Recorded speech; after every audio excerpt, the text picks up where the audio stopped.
Vejamos o raciocínio exposto nesse vídeo, é um vídeo curto, publicado no Instagram, que nos foi enviado por um inscrito do canal. Vejamos o raciocínio aqui apresentado nesse vídeo a respeito da verdade no Espiritismo. Atenção para a linha de raciocínio capciosa que é apresentada aqui. Vejamos. Onde está a verdade no Espiritismo? Essa é uma das perguntas mais profundas que podemos fazer. De um lado, muitos afirmam: sem Kardec não há Espiritismo. Ele é o ponto de partida, o alicerce, a referência inicial. Sem Kardec, dizem, não existe identidade doutrinária. Eu ignoro o que é que quer dizer identidade doutrinária. Conheço a expressão pureza doutrinária, que eu não gosto, eu acho ela um tanto quanto equivocada.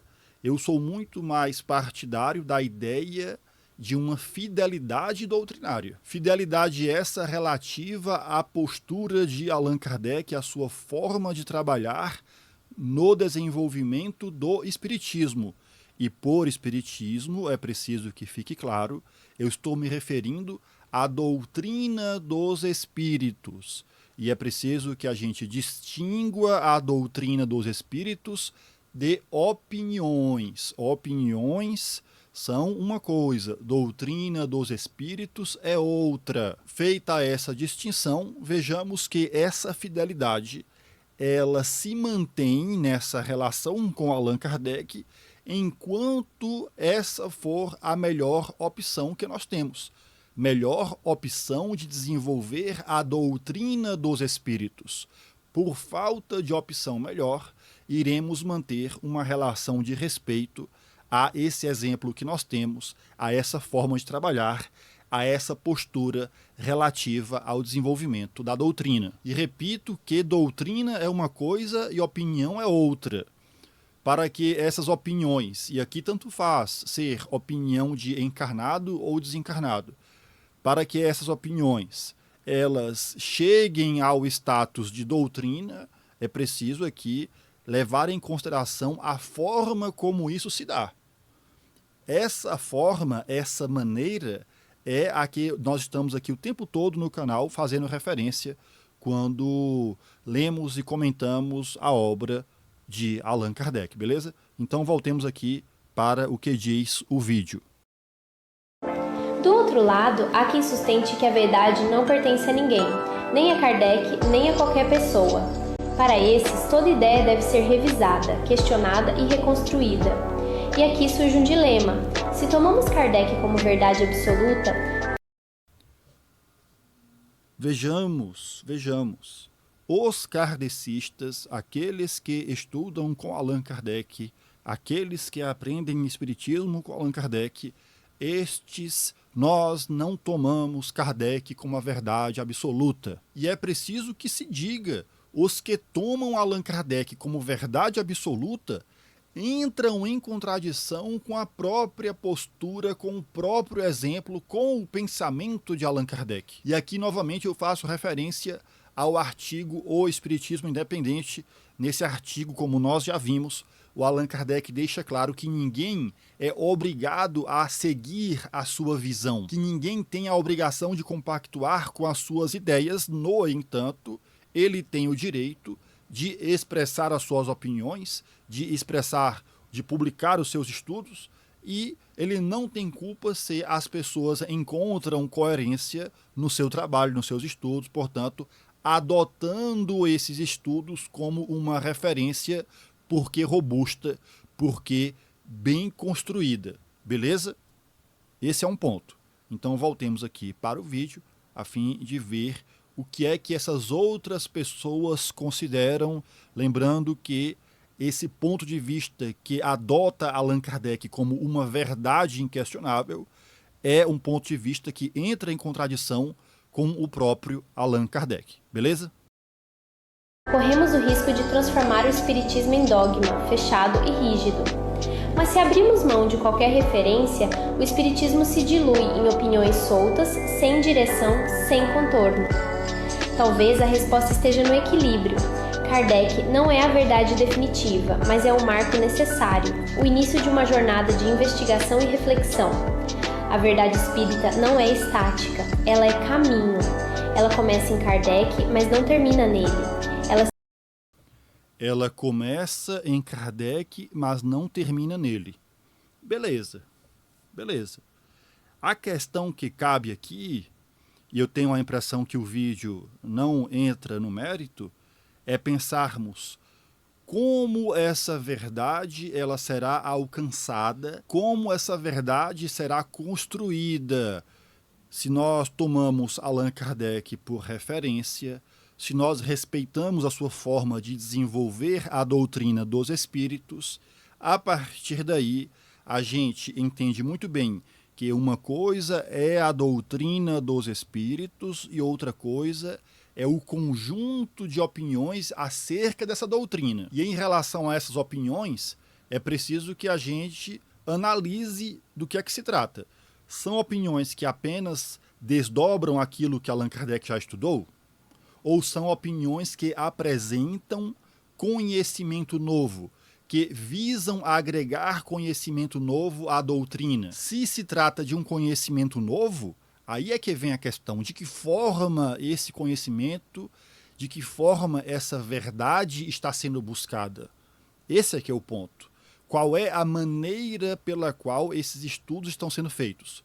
E aqui já vem algo que é preciso explicitar. Em se tratando de opiniões de encarnados, essas opiniões elas são feitas a partir de concepções do próprio indivíduo ou são opiniões a partir de estudos implementados com os espíritos? Isso é algo importante para se considerar, uma vez que nós estamos falando da doutrina dos espíritos e não da doutrina de um espírita que pensa qualquer coisa em relação ao espiritismo, beleza? Ah, não, se trata de um conhecimento novo advindo dos espíritos. Então aqui a gente precisa novamente fazer referência ao duplo caráter da revelação espírita. Porque é isso que os espíritos dizem, em se tratando de um conhecimento novo, beleza? Não for algo submetido a controle, não for algo submetido a estudo, vejamos, nós não estamos seguindo a linha de trabalho de Allan Kardec. Ah, Rafael, mas nós somos obrigados a seguir a linha de trabalho de Allan Kardec? Claro que não.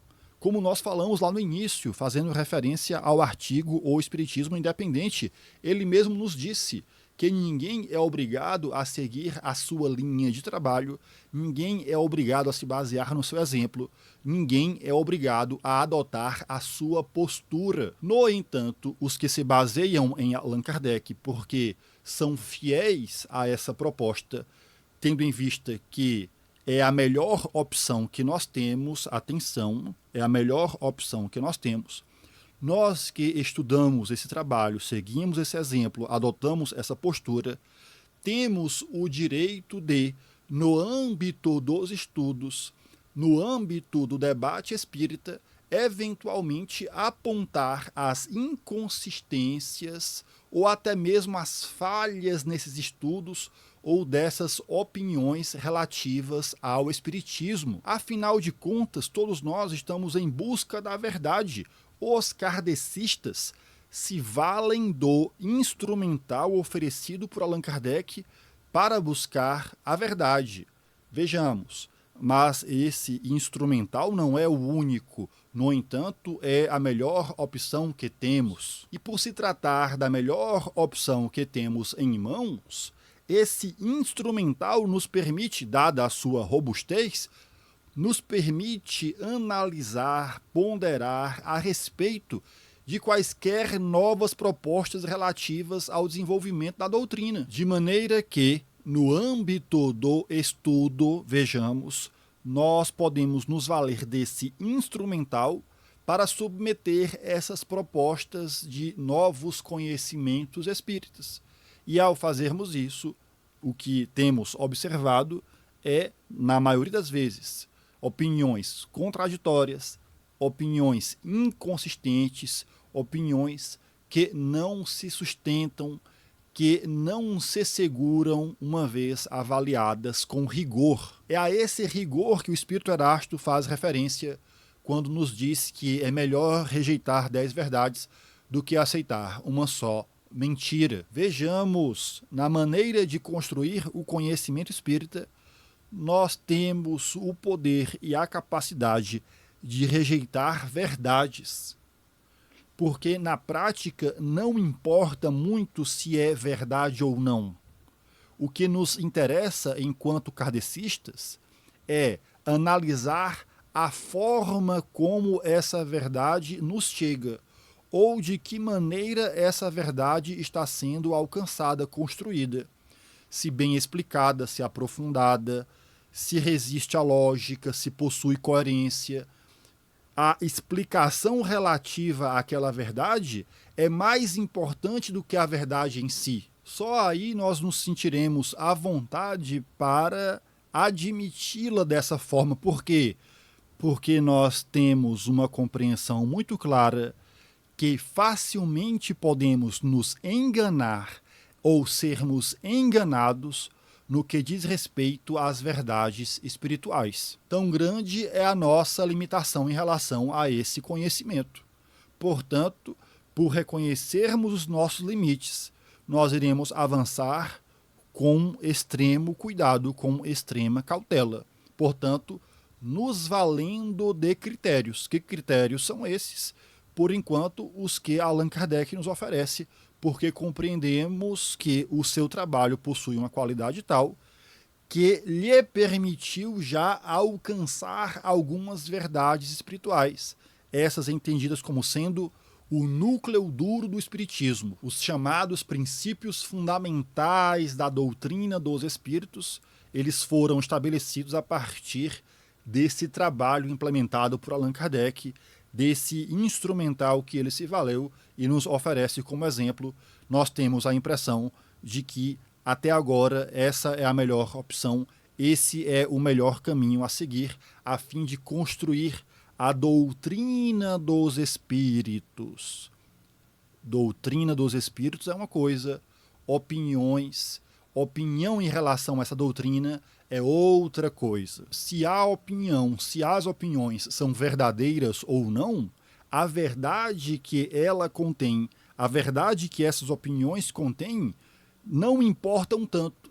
O que importa é todo o trabalho aplicado em cima dessas opiniões, todo o estudo aprofundado relativo a essas opiniões para extrair delas a verdade que elas possuem.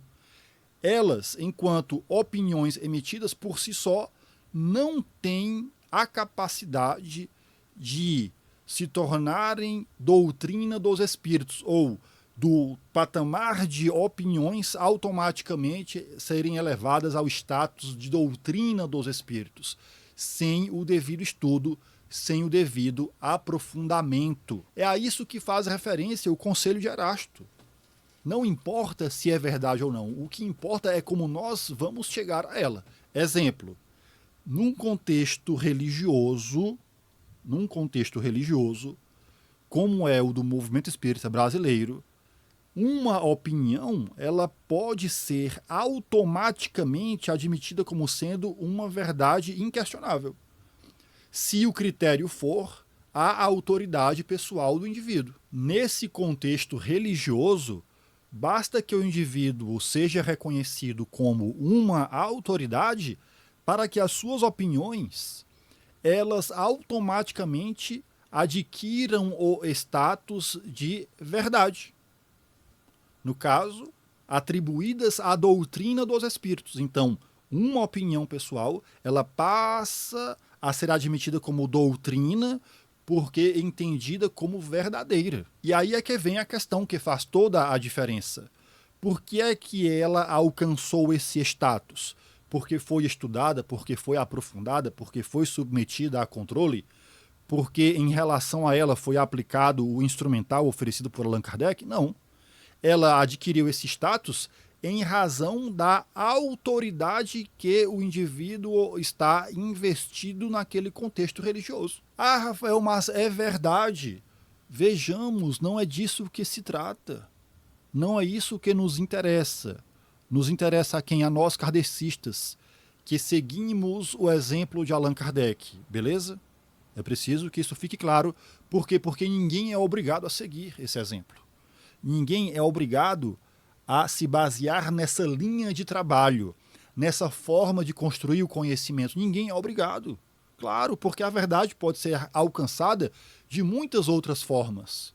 Mas aí a gente precisa só apenas distinguir uma coisa da outra.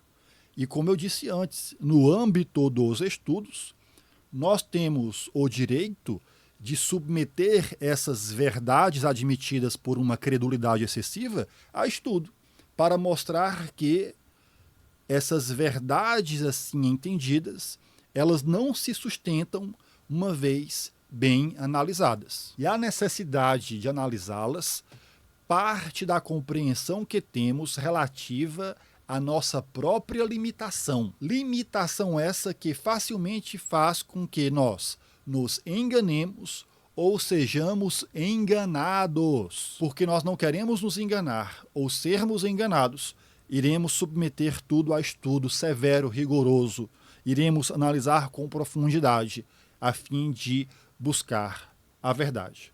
A verdade em si, das opiniões, nos interessa muito pouco.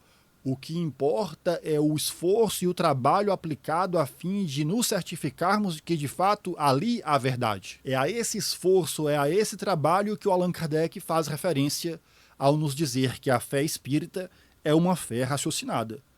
Sem esse esforço, nós temos a facilidade da fé cega, porque excessivamente crédula facilmente se rende a qualquer coisa admitida como sendo verdadeira. E como eu disse há pouco, no contexto religioso, muitas vezes a autoridade pessoal dos indivíduos é suficiente para que essas coisas sejam admitidas como verdades, verdades inclusive inquestionáveis em função da autoridade de quem as diz. Voltemos para o vídeo, vejamos o que vai ser dito, já está bem próximo do fim.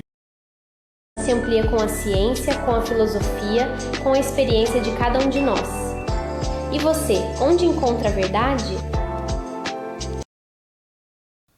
Bom, realmente já estava bem no finalzinho, e no final não foi dito muita coisa, coloca assim de forma bastante aberta, a partir desse falso dilema apresentado. E falso por quê? Porque não se trata de reconhecer Allan Kardec como verdade absoluta.